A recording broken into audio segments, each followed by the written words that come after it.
ಈಸಿಯಾಗಿ ರಸಮ್ ಮಾಡೋದು ಹೇಗೆ ಅಂತ ನೋಡೋಣ. ಇದಿಷ್ಟು ರಸಮಿಗೆ ಬೇಕಾಗಿರೋ ಐಟಮ್ಸ್.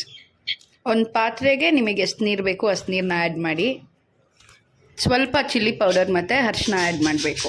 ನಾವಿಲ್ಲಿ ಹುಳ್ಸೆಹಣ್ಣು ಯೂಸ್ ಮಾಡ್ತಿಲ್ಲ ಅಲ್ವಾ, ಅದಕ್ಕೆ ಒಂದು 4 ಟೊಮ್ಯಾಟೊ, 2 ಈರುಳ್ಳಿ, ಸ್ವಲ್ಪ ಶುಂಠಿ, 1 ಗೆಡ್ಡೆ ಬೆಳ್ಳುಳ್ಳಿ, ಒಂದು 4 ಹಸಿಮೆಣಸಿನ್ಕಾಯಿ, ಮೆಣಸು ಮತ್ತು ಜೀರಿಗೆ ಸ್ವಲ್ಪ ಜಾಸ್ತಿ ಇದ್ದರೆ ರಸಮಿಗೆ ಚೆನ್ನಾಗಿರುತ್ತೆ, ಒಂದು ಸ್ವಲ್ಪ ಕೊತ್ತಂಬರಿ.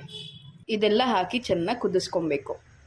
ಕುದ್ದಾದ್ಮೇಲೆ ಚೂರು ನೀರು ಇಲ್ಲದೆ ಇರೋಂಗೆ ಸಪ್ರೇಟ್ ಮಾಡ್ಕೊಬೇಕು. ಬೇಯಿಸಿರೋದೆಲ್ಲ ಈಗ ಮಿಕ್ಸಿಗೆ ಹಾಕ್ಕೊಂಡು ರುಬ್ಕೊಬೇಕು.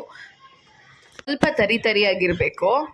ಕೊಂಡಿರೋದನ್ನ ಈಗ ಒಂದು ಪಾತ್ರೆಗೆ ಹಾಕೊಬೇಕು. ನಾವು ನೀರು ಆಗಲೇ ಸಪ್ರೇಟ್ ಮಾಡಿದ್ವಿ ಅಲ್ವಾ, ಆ ನೀರನ್ನ ಈಗ ಆ್ಯಡ್ ಮಾಡ್ತಾ ಇದ್ದೀವಿ.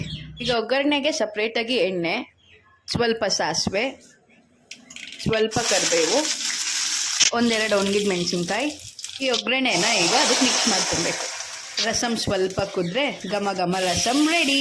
ಇದು ನೀವು ಕೋಲ್ಡು, ಕಾಫು, ಫೀವರ್ ಬಂದಿರೋವಾಗೆಲ್ಲ ಮಾಡ್ಕೊಂಡು ತಿನ್ಬೋದು, ಚೆನ್ನಾಗಿರುತ್ತೆ.